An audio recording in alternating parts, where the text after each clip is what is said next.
أشهد أن لا إله إلا الله وحده لا شريك له وأشهد أن محمدا عبده ورسوله أما بعد فأعوذ بالله من الشيطان الرجيم بسم الله الرحمن الرحيم الحمد لله رب العالمين الرحمن الرحيم مالك يوم الدين إياك نعبد وإياك نستعين اهدنا الصراط المستقيم صراط الذين أنعمت عليهم غير المغضوب عليهم ولا الضالين. الماضية جاريا عن جيوش أرسلها سيدنا أبو بكر رضي الله عنه إلى الشام لوضع الحد على اعتداء العدو، وقد سبق الحديث في الخطب الماضية عن 3 جيوش.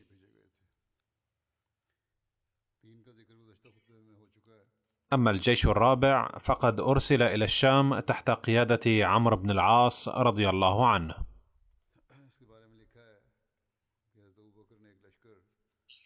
وكان عمرو بن العاص قبل المسير إلى الشام يعمل على جمع صدقات جزء من بني قضاعة،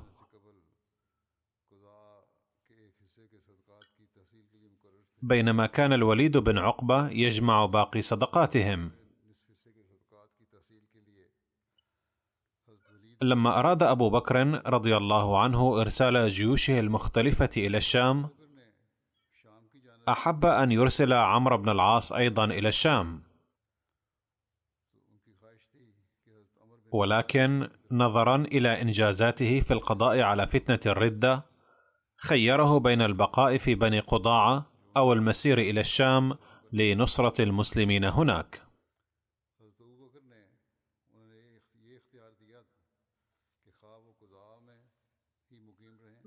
فكتب إلى عمرو بن العاص: قد أردت أبا عبد الله أن أستخدمك فيما هو خير لك في حياتك ومعادك، إلا أن يكون الذي أنت فيه أحب إليك.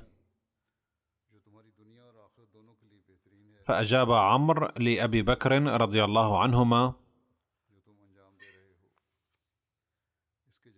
إنما أنا سهم من سهام الإسلام، وأنت بعد الله الرامي بها والجامع لها، فانظر أشدها وأخشاه وأفضلها، فارمي بها الجهة التي ترى منها الخطر. أي أنا جاهز للخوض في الخطر أيا كان نوعه.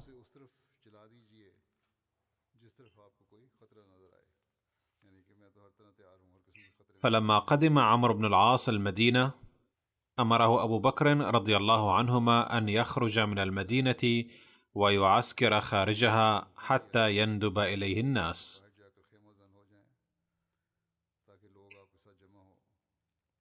فخرج معه عدد من أشراف قريش. فلما أراد المسير خرج معه أبو بكر يودعه وقال: يا عمرو، إنك ذو رأي وتجربة بالأمور وبصر بالحرب، وقد خرجت مع أشراف قومك ورجال من صلحاء المسلمين،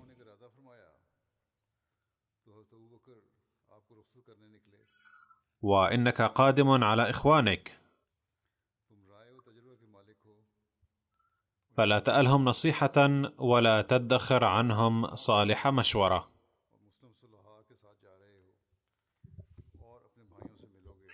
فرب رأي لك محمود في الحرب مبارك في عواقب الأمور،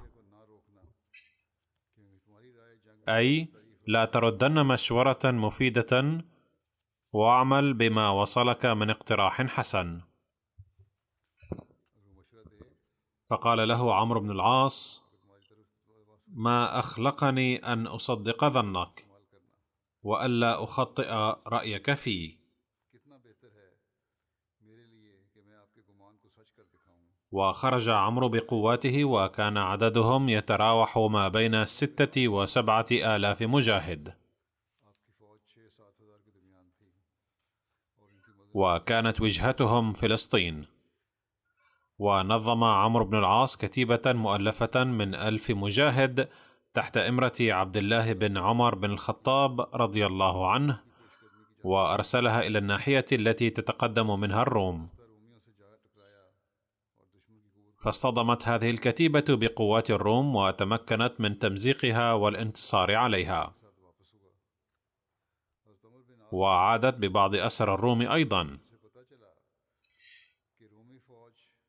ففحص عمرو بن العاص الأمور مع الأسرى، وعلم منهم أن جيش الروم بقيادة رويس يريد أن يباغت المسلمين بالهجوم. فنظم عمرو قواته على ضوء هذه المعلومات، وشنت الروم الهجوم، وتمكن المسلمون من صدهم وإجبار قواتهم على التقهقر. ثم شنوا عليهم هجوما مضادا ودمروا قواتهم وأرغموهم على الانسحاب والفرار من ساحة المعركة. وتابع فرسان المسلمين مطاردتهم، وانتهت المعركة بسقوط ألوف القتلى من الروم. واطمأن أبو بكر رضي الله عنه بعد توديع هذه الجيوش، وكان يرجو الله كل الرجاء أنه سيكتب النصر للمسلمين على الروم بأيدي هذه الجنود. وكيف لا يطمئن وفيها أكثر من 1000 صحابي من المهاجرين والأنصار الذين جاهدوا مع رسول الله صلى الله عليه وسلم في بداية الإسلام، وكان فيهم من شهدوا بدرا، والذين قال فيهم رسول الله صلى الله عليه وسلم وهو يناجي ربه: اللهم إن تهلك هذه العصابة من أهل الإسلام فلا تعبد في الأرض أبدا. وقد ورد بهذا الشأن أن هرقل ملك الروم كان في فلسطين في تلك الأيام، فلما بلغته أنباء تجهيزات المسلمين جمع رؤوس تلك المناطق وألقى عليهم خطابا حماسيا لتحريضهم على قتال المسلمين، وقال: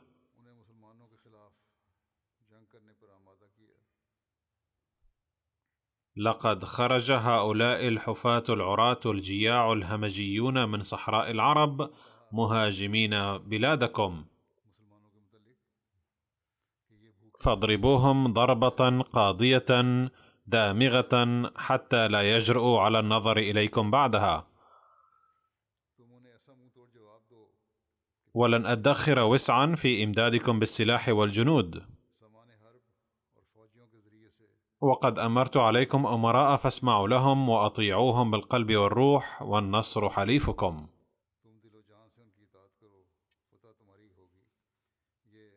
وبعد أن جعل هرقل أهل فلسطين مستعدين لقتال المسلمين، خرج إلى دمشق، ثم إلى حمص فأنطاكيا، وقال لأهل تلك المناطق أيضا مثل ما قال لأهل فلسطين لتحريضهم على قتال المسلمين. وأخذ في التجهيز لمواجهة المسلمين، متخذا أنطاكية قاعدة له.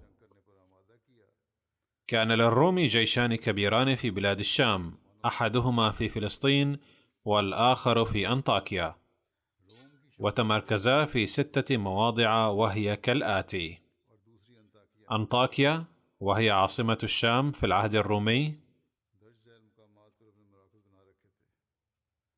وقنسرين وهي على حدود بلاد الشام المحاذية لفارس في الشمال الغربي، وحمص وهي حدود بلاد الشام المحاذية لفارس من الشمال الشرقي، وعمان وكانت قاعدة البلقاء وفيها قلعة محصنة، وأجنادين قاعدة الروم العسكرية في جنوب فلسطين، والواقعة على حدود بلاد العرب الشرقية والغربية وعلى حدود مصر. قيسارية في شمال فلسطين، وكانت تبعد عن حيفا 13 كيلومترا، ولا تزال أنقاضها موجودة هناك. أما مقر القيادة العليا الرومية فكانت أنطاكيا أو حمص. وفي رواية أنه لما بلغ هرقل مقدم الجنود الإسلامية نهى الروم عن قتالهم وقال: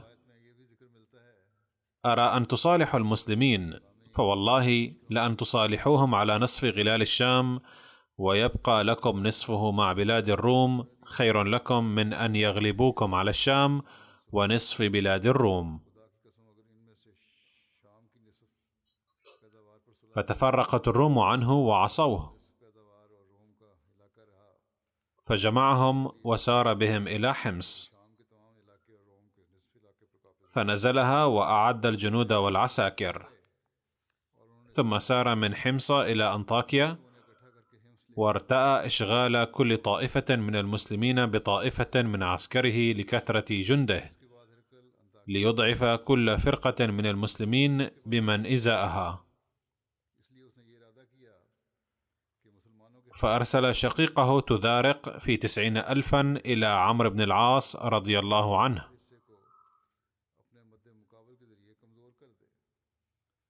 وأرسل جرجة بن توذر إلى يزيد بن أبي سفيان رضي الله عنه، وبعث القيقار بن نسطوس في 60,000 إلى أبي عبيدة بن الجراح رضي الله عنه، وبعث الدراقس لقتال شرحبيل رضي الله عنه. لما اقترب أبو عبيدة بن الجراح من الجابية أتاه شخص يخبره أن هرقل مقيم في أنطاكيا، وقد جهز لمحاربتك جندا لم يرى آباؤك أحدا أعد مثله لقتال قوم من قبل. فكتب أبو عبيدة لأبي بكر رضي الله عنهما: بلغني أن ملك الروم هرقل جاء وأقام في قرية يقال لها أنطاكيا،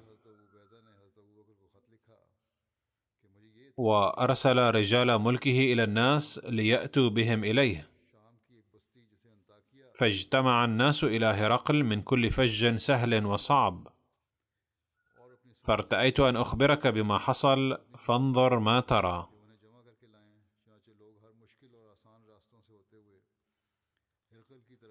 فكتب أبو بكر لأبي عبيدة في الجواب: وصلتني رسالتك وعلمت ما كتبت عن ملك الروم هرقل. لقد جعل الله في إقامة هرقل في أنطاكيا هزيمته وهزيمة أصحابه، ونصرك ونصر المسلمين. أما قولك إن هرقل بعث رجاله لجمع الناس له وأنهم قد اجتمعوا حوله، فإنك تعلم كما نعلم أنهم كانوا فاعلين ذلك في كل حال، إذ يستحيل لقوم أن يخذلوا ملكهم ويخرجوا من ملكهم من دون قتال. وإني أعلم والحمد لله أن كثيرا من المسلمين الذين خرجوا معك لقتالهم يحبون الموت كما يحب أعداؤك الحياة، ويرجون الله على قتالهم أجرا عظيما، ويحبون الجهاد في سبيل الله أكثر مما يحبون العذار والأموال الطائلة. وإن واحدا من المسلمين أفضل من 1000 مشرك وقت القتال. فاصدم بجنودك الأعداء ولا تحزن بسبب غياب بعض المسلمين عنك. لا جرم أن الله جل ذكره معك، وإني ممدك بأناس آخرين يكفونك أعداءك، ولن ترغب بعدهم في مزيد المدد بإذن الله. والسلام عليكم ورحمة الله. كما وصل إلى أبي بكر الصديق رضي الله عنه كتاب عمرو بن العاص أيضا، فرد عليه فقال: جاءني كتابك الذي ذكرت فيه جمع الروم جموعا. اعلم أن الله تعالى لم ينصرنا مع نبيه صلى الله عليه وسلم بكثرة الجنود، فلقد كنا نغزو مع رسول الله صلى الله عليه وسلم وما معنا إلا فرسان، وإن نحن إلا نتعاقب ركوب جمل واحد. وكنا يوم أحد مع رسول الله صلى الله عليه وسلم وما معنا إلا فرس واحد يركبه رسول الله صلى الله عليه وسلم، ومع ذلك كان الله تعالى يظهرنا على أعدائنا وينصرنا. واعلم يا عمرو أن أطوع الناس لله أشدهم بغضا للمعاصي، فأطع الله ومر أصحابك بطاعة الله.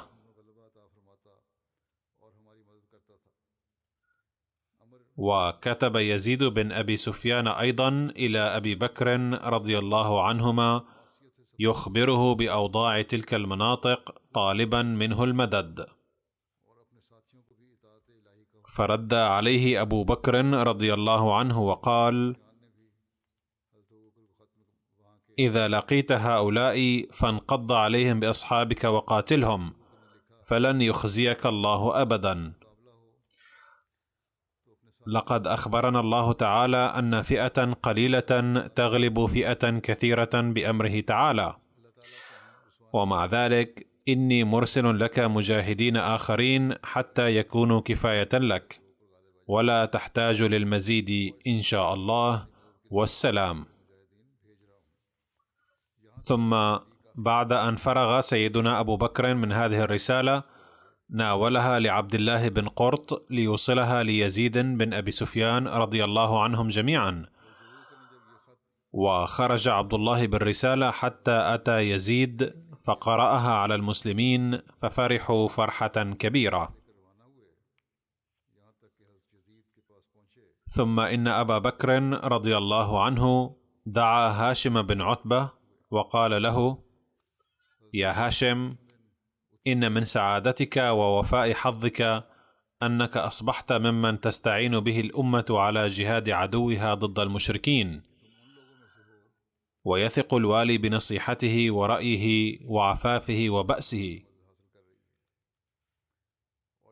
وقال له أيضا قبل أن يبعثه مع الجند: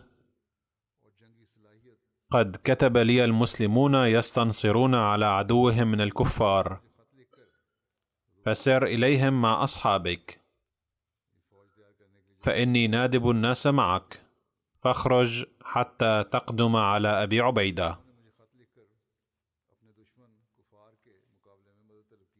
ثم قام أبو بكر رضي الله عنه في الناس فحمد الله وأثنى عليه وقال: أما بعد، فإن إخوانكم المسلمين بعضهم معافون وبعضهم جرحى مدفوع عنهم ومصنوع لهم. لقد ألقى الله رعبهم في قلوب العدو، فاستعصموا في حصونهم وأغلقوا أبوابها دونهم. وقد جاءتني رسلهم يخبرونني بهروب هرقل ملك الروم من بين أيديهم حتى نزل قرية من أقصى قرى الشام. وقد أخبروني أيضا أن هرقل وجه من مكانه هذا جندا عظيما لقتال المسلمين، فرأيت أن أمد إخوانكم بجند منكم يشد الله بهم ظهورهم ويكبت به عدوهم ويلقي الرعب في قلوبهم، فانتدبوا رحمكم الله مع هاشم بن عتبة، واحتسبوا في ذلك الأجر والخير، فإنكم إن انتصرتم فهو الفتح والغنيمة، وإن هلكتم فهي الشهادة والكرامة. ثم انصرف سيدنا أبو بكر رضي الله عنه إلى منزله، ومال الناس إلى هاشم حتى كثروا، فلما أتموا 1000 أمره أبو بكر رضي الله عنه بالمسير، فسلم هاشم عليه وودعه، فقال له: يا هاشم، إنما كنا ننتفع من الشيخ الكبير برأيه ومشورته وحسن تدبيره، وكنا نثق من الشاب بصبره وبأسه ونجدته، وإن الله تعالى قد جمع لك تلك الخصال كلها، وأنت حديث السن مستقبل الخير، فإذا لقيت عدوك فاصبر على القتال وصابر، واعلم أنك لا تخطو خطوة ولا تنفق نفقة ولا يصيبك ظمأ ولا نصب ولا مخمصة في سبيل الله إلا كتب الله لك به عملا صالحا، إن الله لا يضيع أجر المحسنين. فقال هاشم: إن يرد الله بي خيرا يجعلني كذلك، وأنا أفعل، ولا قوة إلا بالله. أما أنا فأرجو إن لم أقتل أن أقتل ثم أقتل ثم أقتل، أو قال: فأرجو أن أقتل فأقتل فأقتل، فهناك روايتان في قوله هذا. ثم قال له عمه سعد بن أبي وقاص: يا ابن أخي،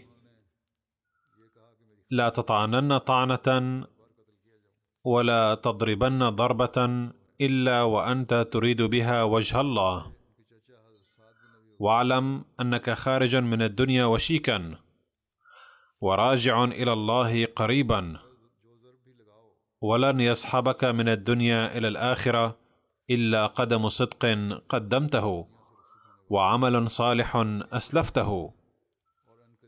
فقال هاشم: يا عمي، لا تخافن هذه مني، إني إذن لمن الخاسرين إن جعلت حلي وارتحالي وغدوي ورواحي وسعيي وإجلابي وطعني برمحي وضربي بسيفي رياء للناس، أي سيكون كل عمل من أعمالي لوجه الله تعالى لا للناس. ثم سار هاشم من عند أبي بكر رضي الله عنهما، فلزم طريق أبي عبيدة حتى قدم عليه، فسر المسلمون بقدومه وبشر بعضهم بعضا. وبلغ سعيد بن عامر بن حذيم أن أبا بكر رضي الله عنه يريد أن يبعثه للجهاد في الشام، وكان سعيد يظن أنه سيرسله تحت إمارته هو، فبلغه خبر ذلك، ولكن أبا بكر رضي الله عنه أبطأ عليه ذلك، ومكث أياما لا يذكر له ذلك، فأتاه سعيد فقال: يا أبا بكر، والله لقد بلغني أنك كنت أردت أن تبعثني لمحاربة الروم، ثم رأيتك قد سكت، فما أدري ما بدا لك فيه، فإن كنت تريد أن تبعث غيري فابعثني معه، فما أرضاني بذلك، وإن كنت لا تريد أن تبعث أحدا فإني راغب في الجهاد، فأذن لي رحمك الله كيما ألحق بالمسلمين، فقد ذكر لي أن الروم جمعت لهم جمعا عظيما. فقال سيدنا أبو بكر: رحمك أرحم الراحمين يا سعيد بن عامر، فإنك ما علمت من المتواضعين المتواصلين المتهجدين بالأسحار الذاكرين لله كثيرا. فقال له سعيد: رحمك الله، نعم الله علي أفضل، وله الطول والمن، وأنت والله ما علمت صدوع بالحق قوام بالقسط رحيم بالمؤمنين شديد على الكافرين تحكم بالعدل ولا تستأثر في القسم، أي توزيع المال. فقال له أبو بكر: حسبك يا سعيد، حسبك، اخرج رحمك الله فتجهز، فإني مسرح إلى المسلمين جيشا وأؤمرك عليهم. ثم أمر سيدنا أبو بكر بلالا فنادى في الناس أن انتدبوا أيها المسلمون مع سعيد بن عامر إلى الشام، فانتدب معه 700 رجل في أيام. ولما أراد سعيد الرحيل جاء بلال إلى سيدنا أبي بكر وقال: يا خليفة رسول الله، إن كنت إنما أعتقتني لله تعالى لأملك نفسي وأصطرف فيما ينفعني، فخلي سبيلي حتى أجاهد في سبيل ربي، فإن الجهاد أحب إلي من المقام. قال أبو بكر: فإن الله يشهد أني لم أعتقك إلا له، وأني لا أريد منك جزاء ولا شكورا، فهذه الأرض واسعة فاسلك أي فجاجها أحببت. قال: كأنك أيها الصديق عتبت علي في مقالتي ووجدت في نفسك منها. قال: لا والله ما وجدت في نفسي من ذلك، وإني لا أحب أن لا تدع هواك لهواي ما دعاك هواك إلى طاعة ربك. قال بلال: فإن شئت أقمت معك. قال: أما إذا كان هواك الجهاد فلم أكن لآمرك بالمقام، وإنما أردتك للأذان، ولا أجدن لفراقك وحشة يا بلال، ولا بد من التفرق فرقة لا التقاء بعدها حتى يوم البعث، فاعمل صالحا يا بلال، وليكن زادك من الدنيا ما يذكرك الله به ما حييت، ويحسن لك به الثواب إذا توفيت. فقال له بلال: جزاك الله من ولي نعمة وأخ في الإسلام خيرا، فوالله ما أمرك لنا بالصبر على الحق والمداومة على العمل بالطاعة ببدع، وما كنت لأؤذن لأحد بعد النبي صلى الله عليه وسلم. ثم خرج بلال مع سعيد بن عامر. قال له أيضا: إذا كنت تريد أن تقيمني معك للأذان فإنني أريد أن لا أؤذن، لأن قلبي لا يرضى بأن أؤذن لأحد بعد رسول الله صلى الله عليه وسلم. بعد ذلك اجتمع عند أبي بكر رضي الله عنه آخرون، فأمر عليهم معاوية وأمره بأن يلحق أخاه يزيد، فانطلق معاوية ولحق بيزيد. وفي الطريق حين مر معاوية بخالد بن سعيد انضم إليه ما تبقى من جيشه. ثم قدم على أبي بكر حمزة بن مالك الهمذاني في جمع عظيم، وهم 1000 رجل أو أكثر. فلما رأى أبو بكر عددهم وعدتهم سره ذلك، فقال: الحمد لله على صنيعه للمسلمين، ما يزال الله تعالى يرتاج لهم بمدد من أنفسهم يشد به ظهورهم ويقسم به عدوهم. ثم قال حمزة لأبي بكر رضي الله عنه: علي أمير دونك؟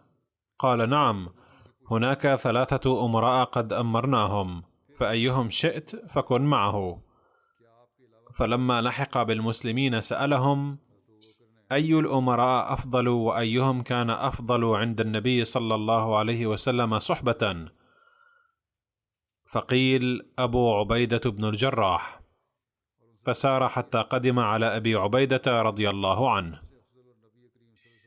يتبين من هذا حبهم للرسول صلى الله عليه وسلم أن يكونوا مع الذي كان أقرب إلى الرسول صلى الله عليه وسلم صحبة.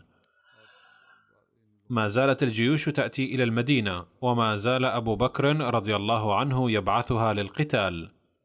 وفي طرف آخر ما زال أبو عبيدة يكتب إلى أبي بكر الصديق رضي الله عنه أن الروم وأهل البلد قد أجمعوا على حرب المسلمين بأعداد كبيرة، فماذا تأمرنا في هذه الحالة؟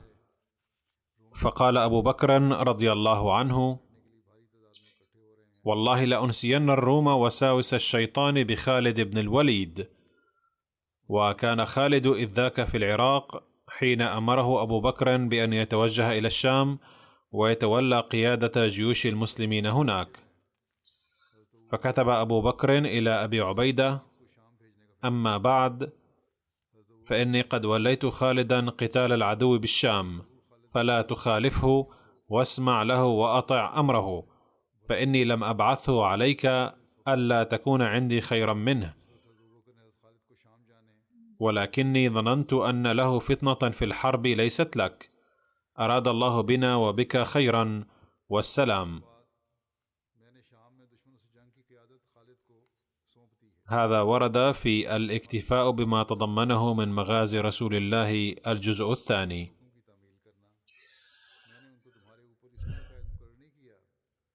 أما انطلاق خالد من العراق إلى الشام فقد ورد فيه: لما وصل كتاب أبي بكر إلى خالد انطلق إلى الشام بجمع يضم باختلاف الروايات 800 أو 600 أو 500 أو 9000 أو 6000. تقول بعض الروايات كانوا مئات وبعضها كانوا آلاف. بغض النظر عن العدد فقد انطلقوا إلى الشام. فلما بلغ خالد قراقر هاجم الناس، ثم واصل طريقه الصعب جدا عابرا الصحراء إلى ثنية العقاب قرب دمشق حاملا لواءه الأسود. وورد عن هذا اللواء: وكان ذلك لواء رسول الله صلى الله عليه وسلم واسمه عقاب، وبسبب ذلك اللواء سميت العقبة ثنية العقاب.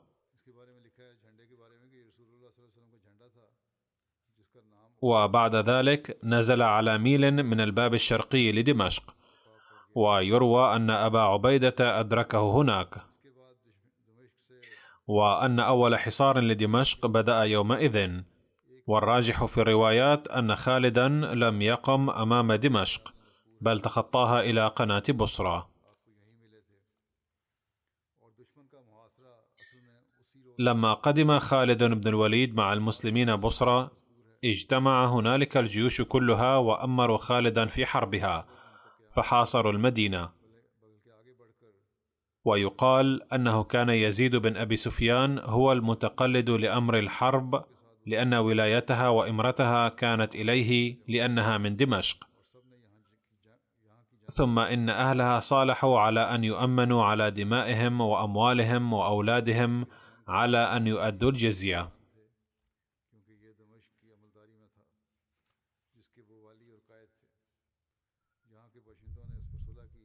ثم يأتي ذكر معركة أجنادين أو أجنادين. ورد بفتح الدال وكسرها.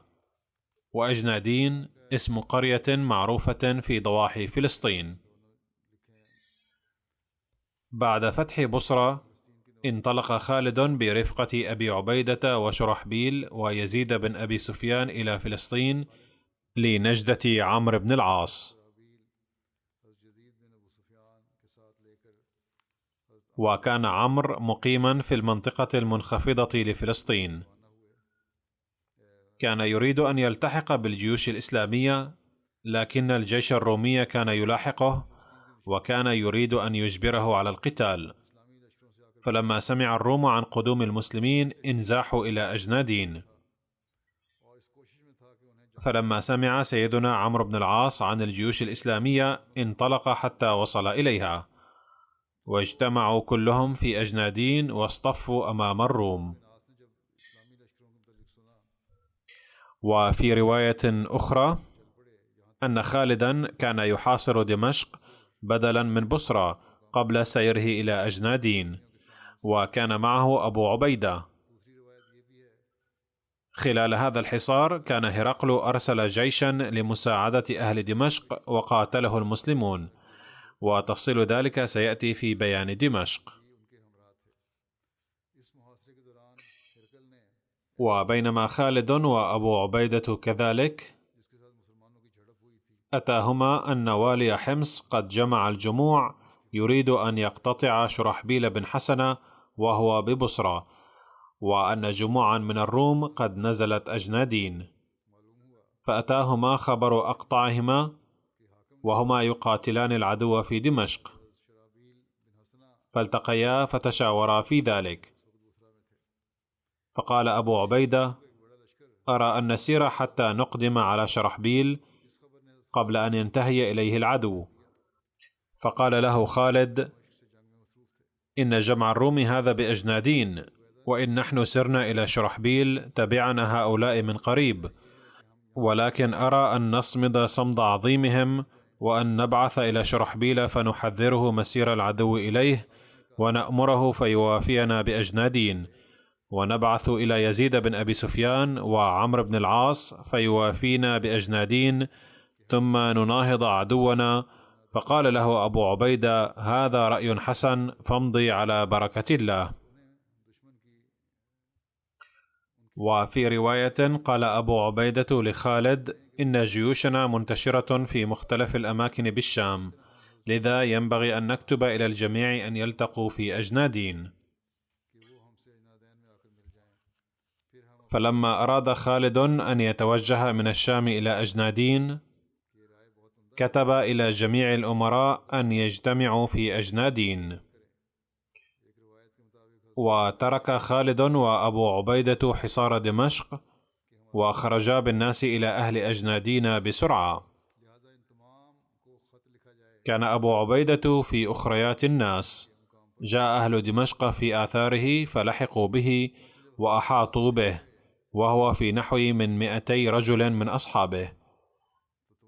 هذه القافلة في الحقيقة كانت عبارة عن نساء وأطفال والأغراض. وبحسب رواية كان 1000 راكب للحفاظ على هذه القافلة، وأهل دمشق في عدد كثير.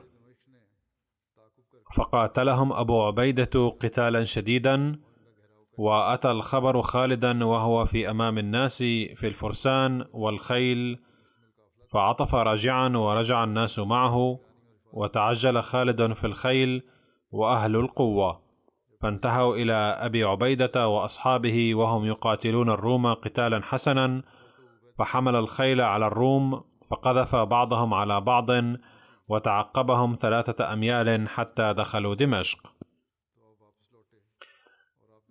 وفي الطرف الآخر بعث الجيش الرومي المقيم في أجنادين كتابا إلى جيش آخر لهم، وطلب منهم الوصول إليه. وكان هذا الجيش متوجها إلى بصرى للهجوم على شرحبيل، وكذلك اجتمعت الجيوش الإسلامية أيضا في أجنادين بتوجيه خالد. أراد قائد الروم أن يرجع المسلمين مع بعض المال، لأنه مثل الفرسان ظن أن هؤلاء العرب حفاة عراة خرجوا من بلدهم الفقير لنهب الأموال، وما كان أهل الروم يستطيعون أن يتوقعوا هدفا عظيما من العرب غير المتحضرين والجهلة والفقراء والمعوزين وسكان البادية.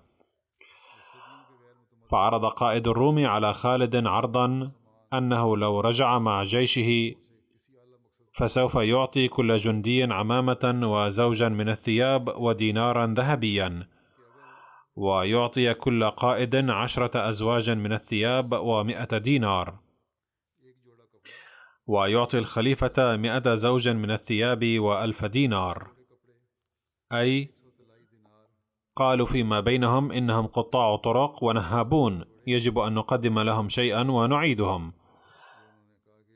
لكن سيدنا خالد رفض هذا العرض بكل احتقار، وقال لهم بلهجة قاسية جدا: أيها الروم، إنا نرفض خيراتكم بحقارة، لأننا سنملك أموالكم وثرواتكم وعائلاتكم ونفوسكم عاجلا. لما تدان العسكران، بعث أحد قادة الروم رجلا عربيا غير مسلم، وقال له: ادخل في هؤلاء القوم فأقم فيهم يوما وليلة ثم أتني بخبرهم. فدخل في الناس رجل عربي لا ينكر، فأقام فيهم يوما وليلة. فلما عاد إلى القائد الرومي وسأله: ما وراءك؟ قال: بالليل رهبان وبالنهار فرسان، ولو سرق ابن ملكهم قطعوا يده لإقامة الحق فيهم، ولو زنى رجم. فقال له القائد: لئن كنت صدقتني لبطن الأرض خير من لقاء هؤلاء على ظهرها، ولوددت أن حظي من الله أن يخلي بيني وبينهم، فلا ينصرني عليهم ولا ينصرهم علي. هذا من تاريخ الطبري. وتزاحف الناس صباحا، فخرج خالد يرتب الجيش ويسير في الناس، لا يقر في مكان واحد، يحرض الناس، وقد أمر نساء المسلمين أن يحتزمن ويقمن وراء الناس، يدعون الله ويستغيثنه، وإذا مر بهن رجل من المسلمين فليرفعن أولادهن إليه، ويقولن لهم: قاتلوا دون أولادكم ونسائكم. وأقبل خالد يقف على كل كتيبة فيقول: اتقوا الله عباد الله، وقاتلوا في الله من كفر بالله، ولا تنكصوا على أعقابكم، ولا تهابوا عدوكم، ولكن أقدموا إقدام الأسد، أو ينجلي الرعب وأنتم أحرار كرام. قد أوتيتم الدنيا واستوجبتم على الله ثواب الآخرة، ولا يهولنكم ما ترون من كثرتهم، فإن الله منزل رجزه وعقابه بهم. وقال للناس: إذا حملت فاحملوا. فاقتتل الجندان قتالا مريرا. وقال سعيد بن زيد رضي الله عنه وهو يحرض المسلمين على القتال: أيها الناس، اذكروا الموت أمام الله تعالى، ولا تستحقوا النار بالفرار من القتال. صبرا صبرا يا حماة الدين وقراء القرآن. فأنقذ الروم حياتهم بالهروب. فلما بلغوا مأمنهم قام وردان خطيبا فيهم وقال: إذا استمر هذا الوضع فسوف تخرج هذه البلاد والأموال من أيديكم، خير لكم الآن أن تزيلوا الصدأ عن قلوبكم. لم يخطر ببالنا قط أن هؤلاء العرب العبيد الرعاة العراة الجياع سيفكرون في قتالنا. لقد دفعهم إلينا القحط والمجاعة، فجاءوا إلى هنا وأكلوا الثمار والفواكه، ووجدوا خبز القمح بدل الشعير، وأكلوا العسل بدل الخل، واستمتعوا بالتين والعنب وغيرهما من أطايب الطعام. ثم إنه جمع زعماء قومه للاستشارة، فأشار عليه أحدهم وقال: إن أردت أن تهزم المسلمين فادعوا أميرهم باحتيال واقتله بخداع، فيفر باقي القوم عنا. فابعث 10 من جنودك ليعملوا كمينا، ثم ادعوا أمير المسلمين وحده بحجة المفاوضات، فإذا جاء فليقتله جنودك المختبئون في الكمين غيلة. فأرسل أمير الروم أحد فصحاء قومه رسولا إلى خالد رضي الله عنه،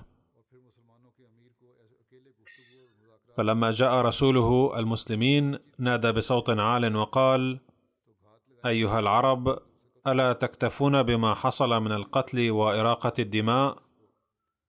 عندنا اقتراح للصلح، فليتقدم أميركم للتفاوض معي. فتقدم خالد رضي الله عنه وقال: أخبرني بصدق عما معك من رسالة. قال: لقد جئتك لأخبرك أن قائدنا لا يحب سفك الدماء، وإنه لحزين على الدماء التي أريقت حتى الآن، وارتأى أن يعطيكم بعض المال ويعقد الصلح معكم لوقف القتال. وخلال الحديث ألقى الله الرعب في قلب رسول الروم، فأخبر خالدا رضي الله عنه بخطة قائده كاملة على أن يعطيه وأهله الأمان. فقال له خالد رضي الله عنه: إذا لم تغدر فإني أعطيك وأهلك الأمان. فأطلع خالدا على الخطة بأسرها أنهم كيف فكروا في قتله غيلة. ثم إن رسول الروم رجع إلى قومه وقال لقائده: إن خالدا مستعد للتفاوض معك. ففرح القائد وحدد المكان للتفاوض، وأمر 10 من جنوده ليعملوا الكمين وراء تل هناك. فتقدم خالد رضي الله عنه وكان مطلعا على خطة الأعداء ب10 من المسلمين بمن فيهم ضرار إلى المكان الذي كان العدو عمل فيه الكمين. فوصلوا إلى هنالك وحملوا على الجنود الروم المختبئين وقتلوهم كلهم، ثم جلسوا في الكمين مكانهم. وتقدم سيدنا خالد إلى قائد الروم للحديث، وكان الجندان وجها لوجه جاهزين للقتال.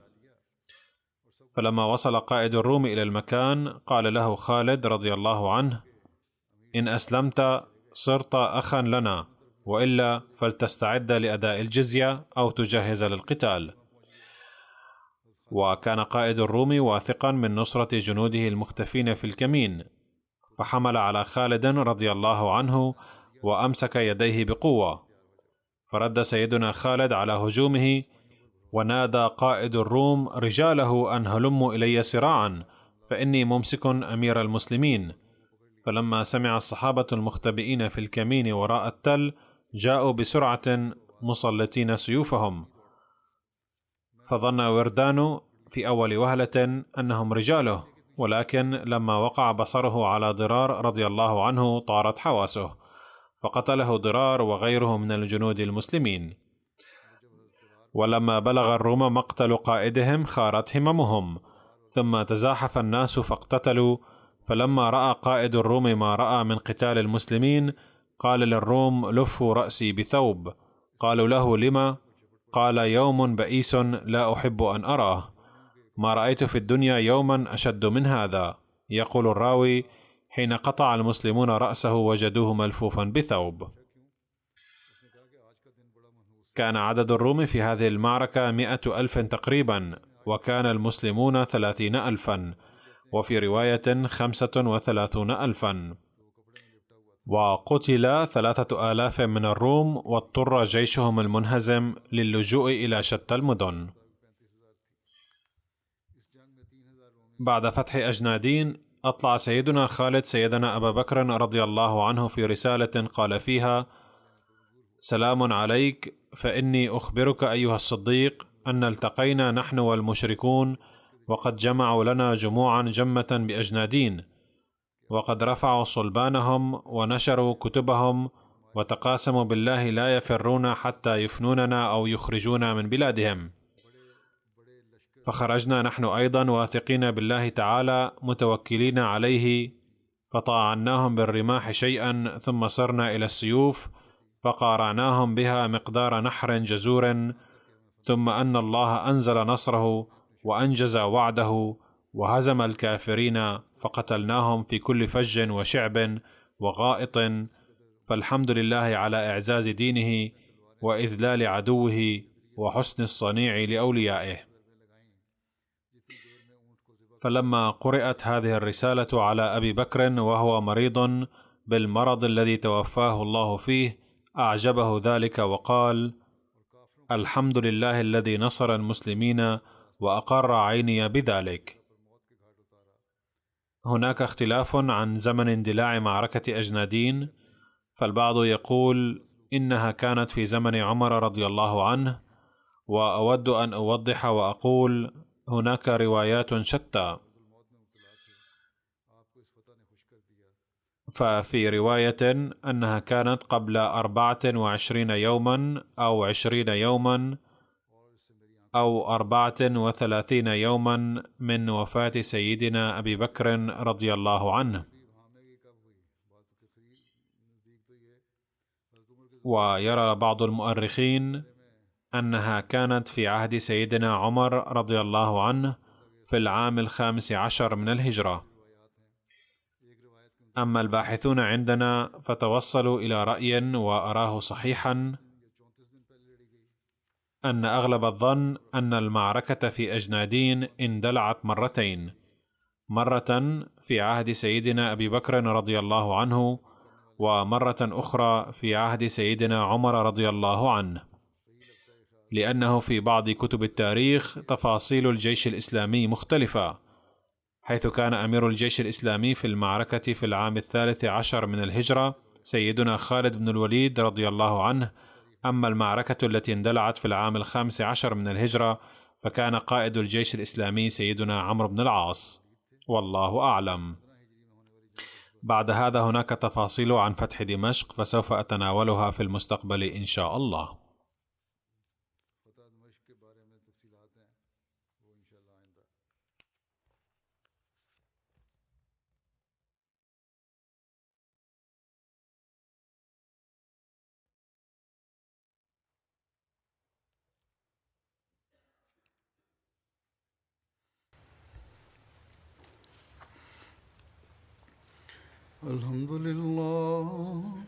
الحمد لله نحمده ونستعينه ونستغفره ونؤمن به ونتوكل عليه ونعوذ بالله من شرور أنفسنا ومن سيئات أعمالنا. من يهده الله فلا مضل له ومن يضلل فلا هادي له.